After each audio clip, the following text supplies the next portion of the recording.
Setelah susah payah melewati semak belukar, akhirnya aku melihat sebuah rumah gubuk.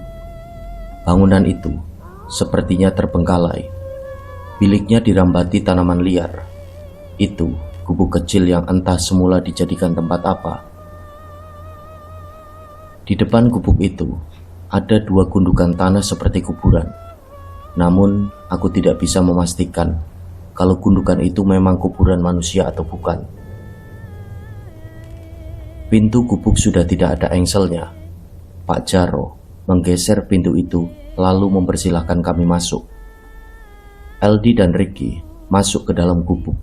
Sementara aku berdiri di depan pintu dengan perasaan ragu. Bagaimana mungkin aku bisa mempercayai orang yang baru saja aku kenal? Aku sangat curiga kepada lelaki tua itu. "Kamu kenapa?" Tanya Pak Jaro. Aku diam. Mataku memperhatikan gubuk yang sudah lapuk itu. "Curiga sama saya?" Pak Jaro menatapku tajam. "Rik, ayo masuk." Eldi melongokkan kepala. Ia berdecak kesal. "Kita mau apa di dalam, Pak?" Tanyaku penasaran sekaligus curiga. "Ada ritual yang harus kalian lakukan sebagai bentuk permohonan maaf." "Jangan khawatir, masuk aja." Kali ini Ricky yang membujukku. Ragu-ragu aku melangkahkan kaki masuk ke dalam gubuk itu. Di dalam tidak ada apa-apa. Gubuk hanya beralaskan tanah yang lembab. Pak Jaro meminta kami untuk melingkar.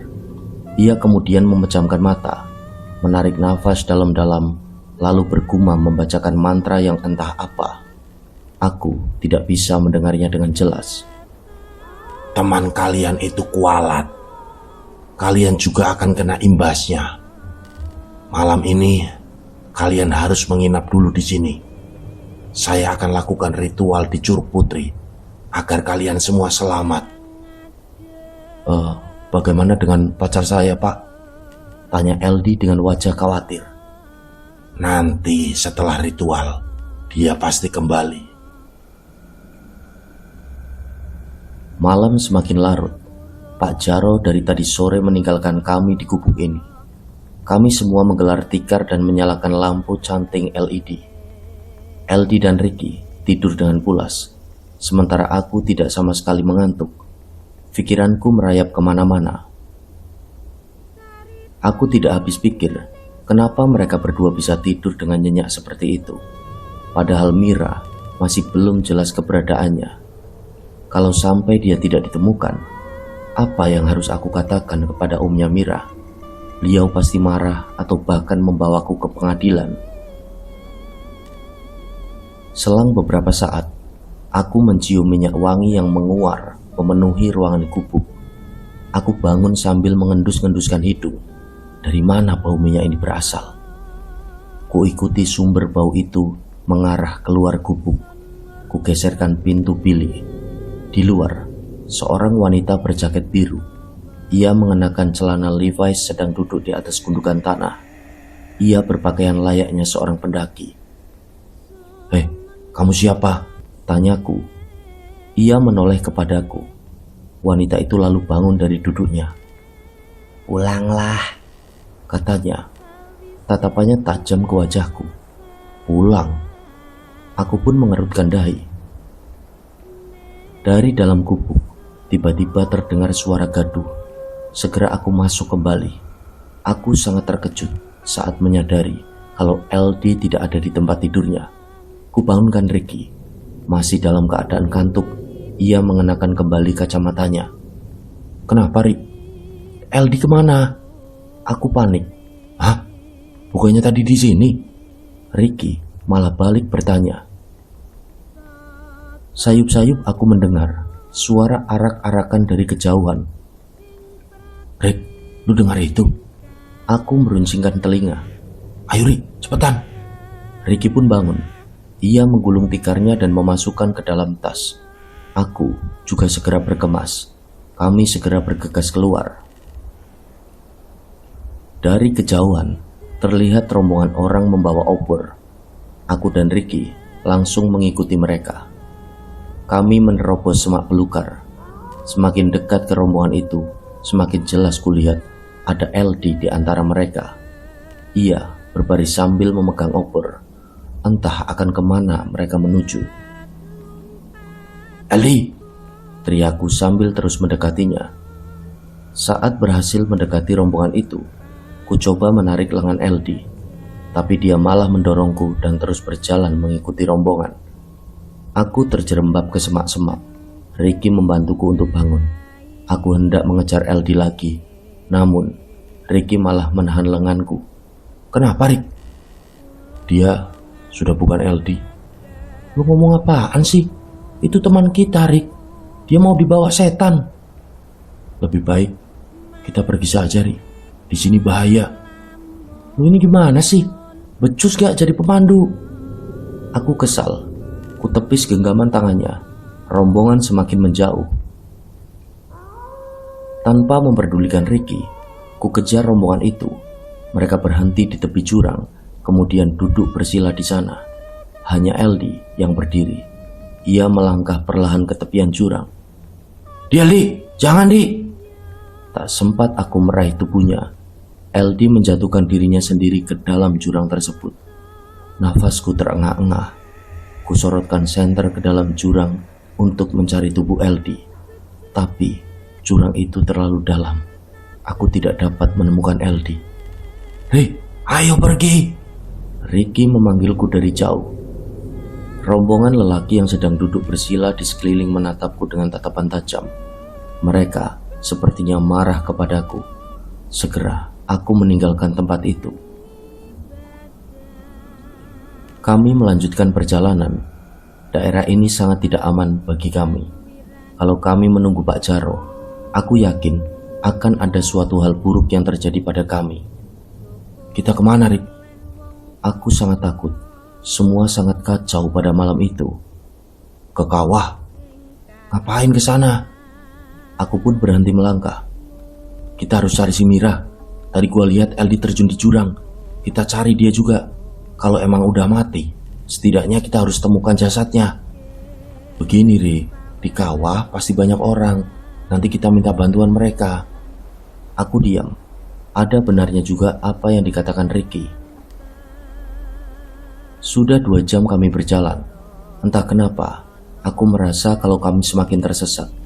Tidak ada jalan setapak yang menjadi jalur pendakian. Sialnya, kami malah kembali lagi ke gubuk tadi. Aku pun duduk lemas di atas tanah. Ricky cuma menggelengkan kepala. Kami benar-benar dipermainkan setan di malam itu. Rick, kenapa kita balik lagi ke gubuk ini? Ricky tidak menimpali perkataanku. Sepertinya dia sedang berpikir keras. Kompas, Rick, kompas. Lu bawa kompas gak? Aku berdiri lalu menghampirinya. Bentar. Ricky memintaku untuk memegangi senternya. Dia membuka tas ranselnya untuk mencari kompas. Ada, Rick. Untungnya gua bawa nih. Ia tersenyum sambil menunjukkan kompas itu kepadaku. Syukurlah. Aku menepuk pundak Ricky. Kulirik jam tangan. Ternyata sudah jam 2 dini hari.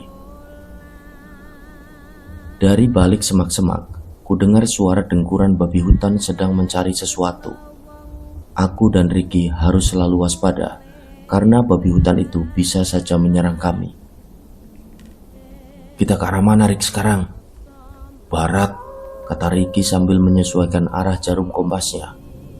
Tanpa putus asa, kami berdua kembali berjalan mengikuti arah jarum kompas. Kali ini aku yakin kami tidak akan balik lagi ke gubuk sialan itu. Ricky yang berjalan di depanku, semakin lama langkahnya semakin cepat, sampai-sampai aku harus berlari kecil agar tidak tertinggal. Rick, pelan-pelan jalannya, kataku. Ricky tiba-tiba berbelok ke kanan. Aku tidak dapat melihatnya karena terhalang oleh semak-semak. Ricky menghilang. Ku cari dia sambil menyorotkan senter ke segala arah, tapi tetap tidak ada. Ricky. Aku panik. Keringat membasahi wajah. Ku dengar dengkuran babi hutan semakin mendekat. Semak belukar di hadapanku berguncang.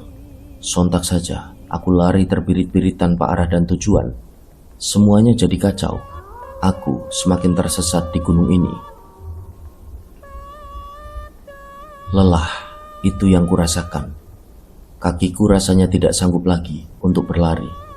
Nafasku terengah-engah, tenggorokanku kering, persediaan air sudah habis. Kulepaskan tas ransel dan melemparkannya ke semak-semak. Lalu aku berbaring di atas rerumputan yang basah. Kulihat di langit, bulan mengambang dengan tenang. Kalau saja aku tidak pernah ikut dalam pendakian ini, mungkin semuanya akan baik-baik saja. Ori, seseorang memanggilku.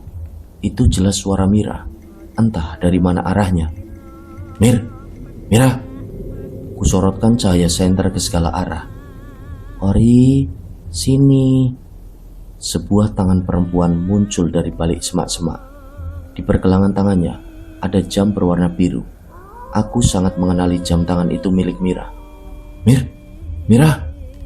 Pelan-pelan ku dekati lengan itu. Sini, Ri. Lengan itu melambai-lambai.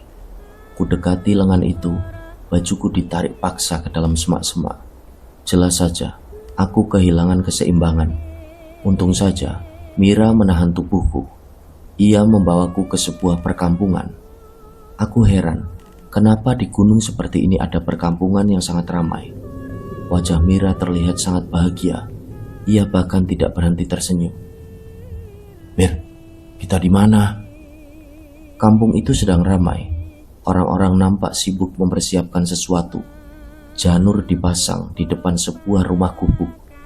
Mereka membawa makanan dan buah-buahan, lalu menyerahkannya pada 3 orang wanita yang berjaga di depan rumah.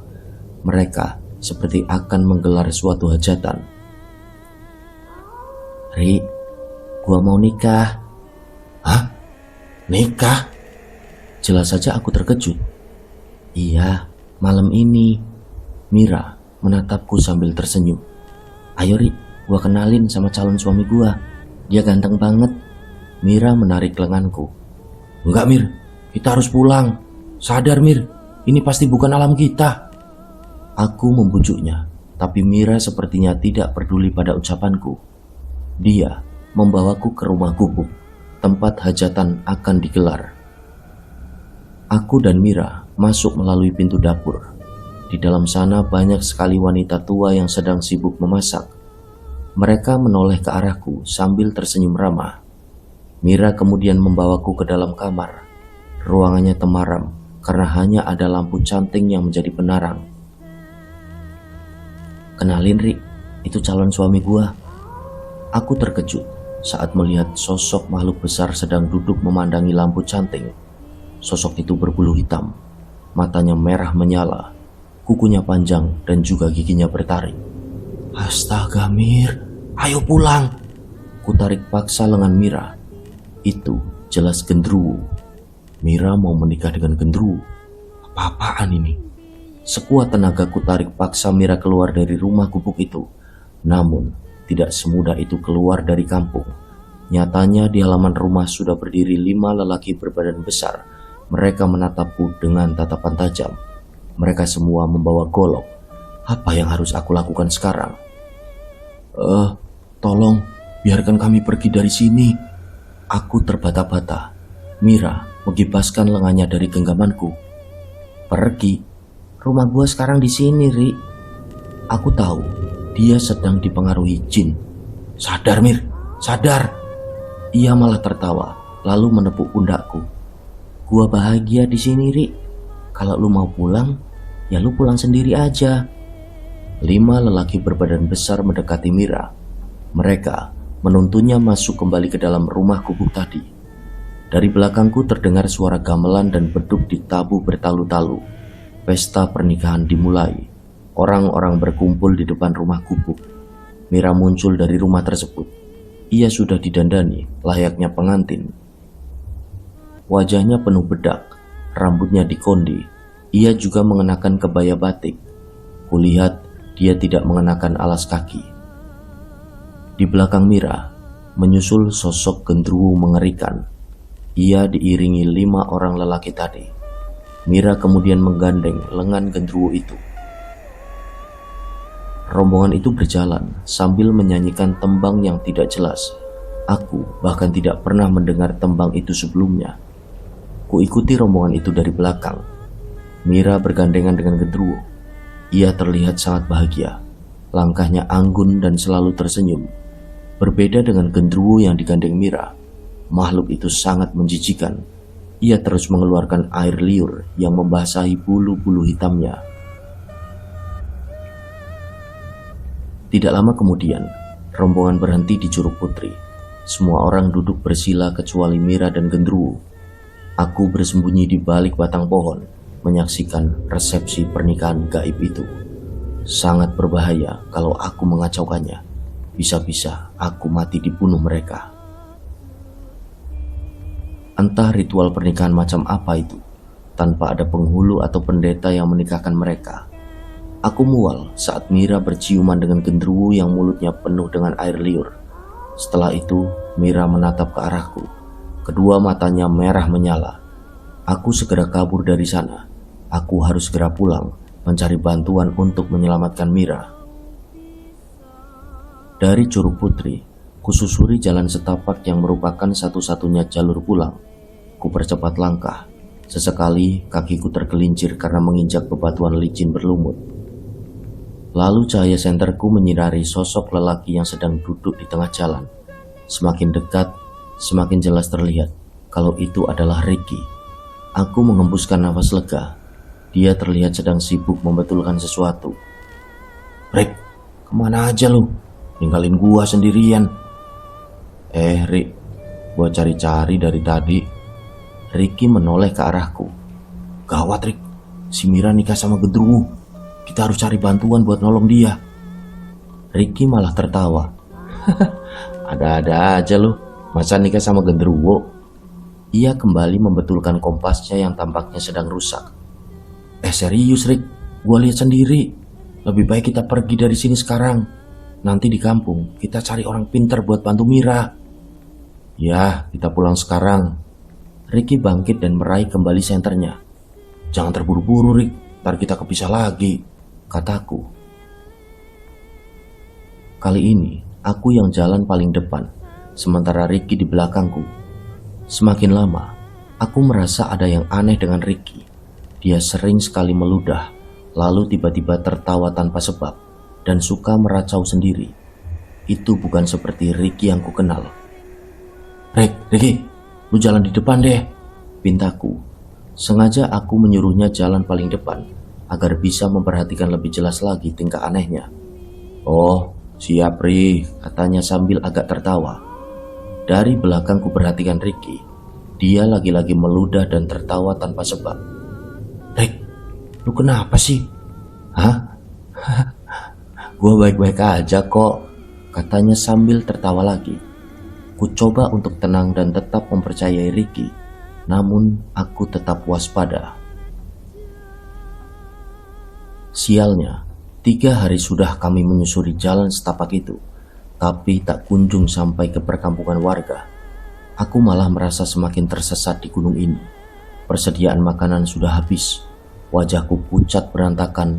Tidak kulihat wajah cemas sedikit pun pada Ricky. Ia terlihat tenang seperti tidak ada masalah apapun. Ini malam ketigaku di Gunung Pulau Sari. Ricky yang selama ini aku anggap pemimpin regu, yang perkataannya selalu kuturuti, sekarang aku mulai ragu padanya. Dia bukan lagi Ricky yang kukenal. Tingkahnya aneh. Ia selalu bilang kalau perkampungan warga sudah dekat. Nyatanya, kami tidak pernah sampai ke sana. Aku masih di tengah hutan, gelap dan penuh suara dengkuran babi. Belum lagi bola api di langit yang belakangan ini mengikutiku. Kata Ricky, itu adalah Ocos, salah satu makhluk gaib penghuni Gunung Pulau Sari. Di tengah perjalanan, aku menoleh ke sebuah pohon. Ada yang aneh di sana. Tampak LD sedang berdiri di atas dahan pohon. Wajahnya penuh darah. Ia melambaikan tangan kepadaku. Wajahnya meringis seperti sedang kesakitan. LD? Aku menyipitkan mata. Rick, itu si LD Rick. Kutepuk pundak Ricky. Dia berhenti lalu melihat ke arah pohon yang kutunjuk. Mana, gak ada. Timpal Ricky sambil tertawa cengengesan. Eldi memang menghilang dari dahan pohon itu, tapi aku melihatnya di antara semak-semak. Ia berlari menjauh dari kami. Kuarahkan cahaya senter ke tempat yang lebih jauh, namun dia sudah menghilang. Kami lalu melanjutkan kembali perjalanan pulang. Malam ini kita berkemah di sini dulu. Ricky menoleh ke arahku. Tanpa perlu persetujuanku, ia melangkah masuk ke perkemahan itu. Perkemahan itu ramai sekali. Banyak tenda warna-warni yang didirikan di sana. Aku berjalan masuk ke perkemahan itu. Orang-orang di sana berwajah pucat dan seperti bersedih. Kulihat Ricky berdiri, mendongak ke langit sambil menatap bulan. Aku tidak tahu apa yang sedang ia lakukan. Dia bukan lagi Ricky. Lihat saja tatap matanya mati. Ada belatung yang keluar dari kerah bajunya. Suaranya pun berubah, terdengar seperti suara seorang kakek-kakek. Aku mundur beberapa langkah, lalu lari meninggalkannya. Aku menjauh dari perkemahan misterius itu, menyusuri jalan setapak, mengikuti kata hati. Langkahku terhenti saat mendengar seseorang batuk. Suara itu berasal dari balik pepohonan. Kuarahkan cahaya senter ke sana, dan muncullah seorang nenek yang sedang menggendong kayu bakar. Ia menoleh ke arahku sambil nyengir. Giginya yang hitam terlihat jelas tersorot sinar senterku. Aku mundur dan tetap waspada. Bisa jadi dia bukan manusia. Nek, jalan pulang ke arah mana ya? Aku bertanya dengan sangat hati-hati. Ia menyeringai seolah ingin mengatakan sesuatu. Tangannya menunjuk ke arah timur sambil tersenyum ramah. Tapi tiba-tiba wajahnya berubah menjadi sangat ketakutan saat melihat bola api melayang di langit. Hah? Ocos! Katanya terbata-bata. Dia sangat panik. Nenek itu lalu melihat lagi ke arahku. Kali ini dia mendekat. Langkahnya berat karena punggungnya menggendong kayu bakar. Ikut aku. Itu Ocos. Dia masih terbata-bata. Mungkin karena sudah tua, jadi dia mengalami gangguan dalam berbicara. Nenek itu menarik lenganku. Sepertinya dia mau membawaku ke suatu tempat. Sesekali dia mendongak ke langit melihat bola api yang terus mengikutiku. Nek, kita mau kemana? Kesana ke rumah, katanya sambil menepuk dadanya sendiri. Aku tahu, mungkin aku akan dibawa ke rumahnya. Aku rasa nenek ini bukan jelmaan jin. Tidak ada tampang orang jahat di wajahnya. Lagi pula, kejahatan apa yang bisa dilakukan seorang nenek seperti dia? Lebih baik aku tidak lagi mencurigainya. Siapa tahu dia bisa menolongku. Tidak lama kemudian, aku tiba di sebuah rumah panggung. Rumah itu terlihat lebih rapi daripada gubuk yang kutemui beberapa hari lalu. Ada 2 jendela kaca di bagian depannya. Aku tidak menyangka ada sebuah rumah di tengah hutan seperti ini. Cahaya temaram dari lampu canting terlihat dari jendela itu. Si nenek mengetuk pintu tersebut. Terdengar derit langkah kaki mendekat. Gagang pintu bergerak, pintu pun dibuka. Seorang lelaki tua mengenakan jaket hitam dan sarung berdiri di hadapanku.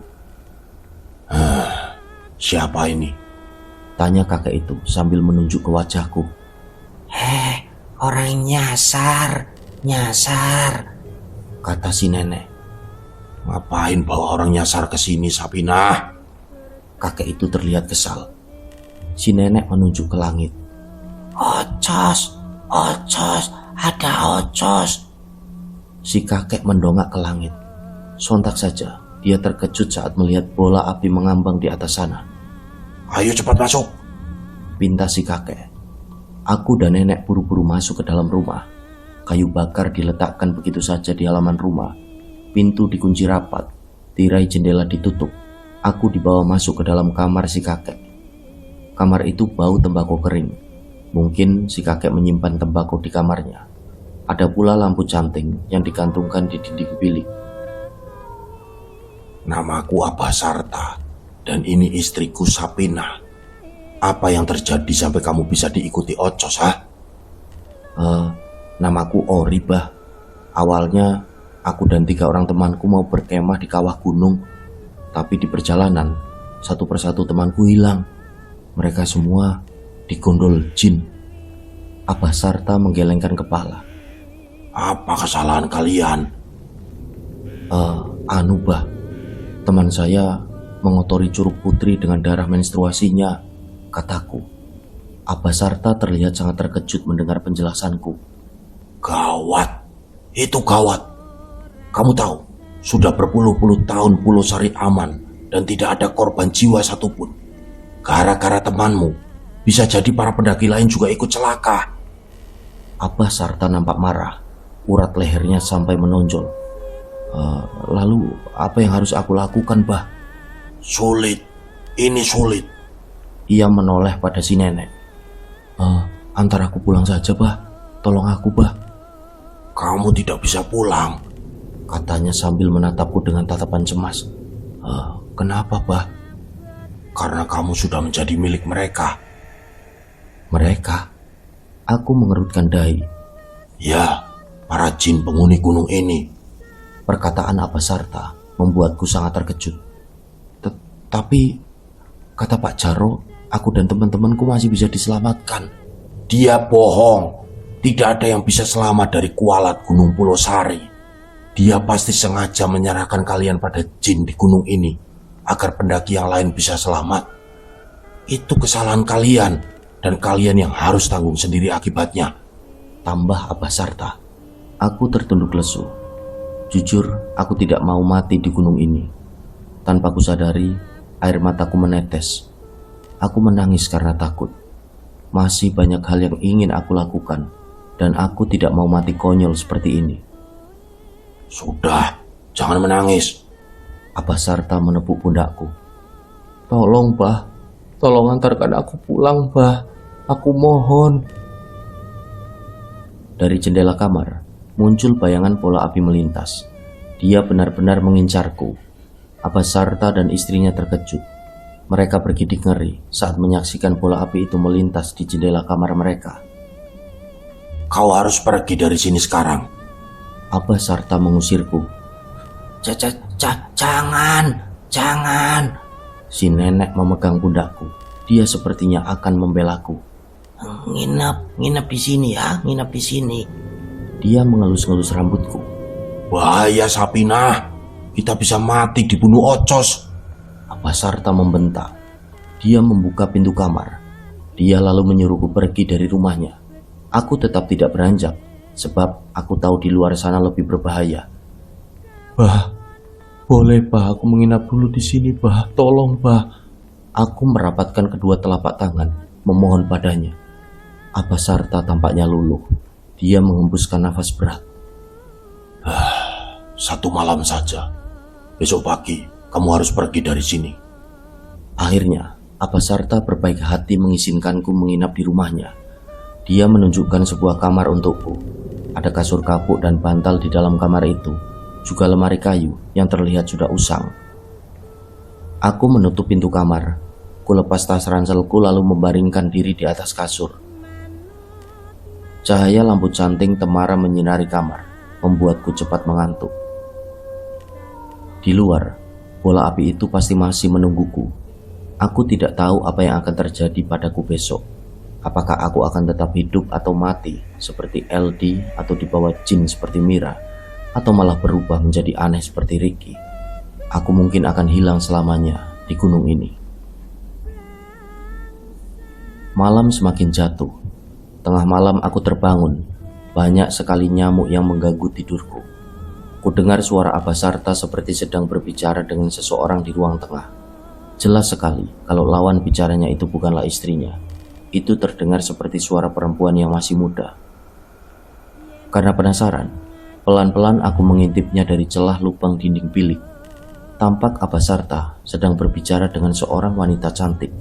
Mereka duduk saling berhadapan. Pakaian wanita itu seperti putri dari kerajaan. Ia mengenakan kebaya merah dan sarung batik keemasan bermotif bunga. Rambutnya dikonde. Banyak pernak-pernik emas di rambutnya. Sumuhun Nyai. Abasarta mengangguk-angguk. Ia tidak berani menatap wajah wanita itu. "Jangan mengganggu mainan saya," kata wanita itu dalam bahasa Sunda. Sumuhun Nyai. Hamburakula. Abasarta kembali mengangguk. Aku semakin takut. Wanita itu menoleh ke arahku. Ia tersenyum dingin. Wajahnya putih, tidak wajar seperti patung lilin. Aku menjauh dari dinding bilik, lalu kembali ke tempat tidur. Tidak lama kemudian, pintu diketuk tanpa ada suara memanggil. Aku pura-pura tidak dengar. Pintu kamar terus diketuk semakin keras. Tiba-tiba, ada cahaya api yang terpancar dari jendela. Ocos itu muncul lagi. Kali ini dia melayang tenang di jendela kamar. Kuperhatikan bola api itu ternyata mempunyai dua mata seperti manusia. Ia melirik ke arahku dengan tatapan datar. Malam terasa panjang dan mengerikan. Pintu didobrak paksa. Abasarta melihatku dengan tatapan ngeri. Tangan kirinya memegang sebuah arit. Dadanya turun naik. Ia mengarahkan arit itu padaku. Jelas saja aku panik. Ada apa ini? Kenapa dia sepertinya ingin membunuhku? Pergi dari sini. Bentaknya sambil menebaskan arit pada daun pintu. Baik Pak, ampun. Dengan cepat ku ambil tas ransel dan senterku, mengenakan kembali sepatuku lalu pergi dari rumah itu. Langit masih gelap, udara dingin membuatku menggigil. Di langit bola api masih melayang mengikutiku. Aku lari sekuat tenaga demi menjauh dari Abasarta yang marah dan hendak membunuhku. Di tengah jalan, seseorang menghentikanku. Itu Nenek Sapina. Pekang, ini Pekang, ya, hati-hati. Dia memberiku keris kecil yang ukurannya hanya sejari telunjuk saja. Apa ini, Nek? Tanyaku. Belum sempat ia menjawab, Abasarta dari kejauhan meneriakiku agar segera pergi. Kubunuh kau. Ancamnya. Ia berdiri di depan pintu rumah sambil mengacungkan arit. Segera ku kantongi keris kecil itu, lalu pergi dari hadapan Nenek Sapina. Aku tidak tahu kemana arah langkahku sekarang. Dari jauh terdengar suara geledek bergemuruh diiringi kilatan cahaya di langit. Tampaknya memang akan hujan. Aku semakin menjauh dari rumah Abasarta. Aku berhenti di bawah batang pohon besar. Kuperhatikan keris pemberian Nenek Sapina. Kerisnya sangat unik. Ada ukiran bertuliskan bahasa Arab di permukaan keris itu. Aku tidak mengerti apa maksudnya. Tidak lama kemudian, hujan turun dengan sangat deras. Aku membaringkan diri di antara akar-akar pohon besar itu. Tapi tetap saja, tubuhku basah kuyup. Tubuhku menggigil, gigiku bergetar, perutku lapar tidak tertahankan. Sendiri di hutan seperti ini, membuatku ragu akan kemampuanku sendiri. Aku mungkin tidak akan bisa bertahan hidup lebih lama lagi di gunung ini. Di langit, walau hujan deras, bola api sialan itu tidak padam dan masih mengikutiku. Aku bangun lalu mendongak ke arah bola api itu sambil mengarahkan cahaya senter. Aku sangat kesal karena terus-terusan diikutinya. Bangsat lu, sini kalau berani lawan gua, sini lu. Teriakku sambil menggigil kedinginan. Kalau memang aku harus mati, matilah sekarang agar penderitaanku berakhir. Sesaat kemudian, ada sesuatu yang menabrakku dari belakang. Tubuhku terpelanting, senterku jatuh ke semak-semak. Aku meringis kesakitan. Tubuhku terasa remuk. Kuperhatikan objek yang barusan menabrak tubuhku. Objek itu terlihat samar. Kuraih kembali senterku lalu mengarahkan cahayanya ke objek tersebut. Itu ternyata babi hutan. Saat hendak bangun kembali, ternyata betisku sobek. Pasti karena hantaman taring babi itu. Ia mendengkur, matanya merah, tubuhnya sebesar anak kerbau. Aku tidak akan bisa lari dari babi itu. Tidak ada pilihan kecuali melawannya. Babi itu lari dengan cepat ke arahku. Kurogoh sebuah pisau kecil dari kantong ransel. Tubuhku diserutuk sampai terseret beberapa meter ke belakang. Kupegang erat-erat kepala babi itu, lalu menebaskan pisau ke punggungnya. Babi melenguh. Ia menggibaskan kepalanya membuat tubuhku terpental jauh hingga membentur batang pohon. Kulit babi itu terlalu keras. Pisauku hanya bisa memberi luka kecil di punggungnya. Darah mengalir dari punggung babi itu, tapi dia sepertinya tidak menyerah untuk kembali menyerangku. Dengan dengkurannya yang mengerikan, dia lagi-lagi berlari ke arahku. Aku melompat dan berhasil menangkap tubuhnya. Babi itu mengamuk, ia lari sembarang arah, sedangkan aku berpegangan erat di atas punggungnya. Kutusuk punggungnya berkali-kali dengan pisau, tapi pisauku malah patah. Tanganku refleks merogoh keris kecil dari dalam kantong celana. Maksudku, ingin kutusukkan keris itu ke mata si babi, biar dia tewas. Ajaibnya, baru saja kuarahkan keris itu ke kepala babi, tiba-tiba tubuhku terpental. Babi itu juga tersungkur ke semak-semak. Ia mati begitu saja.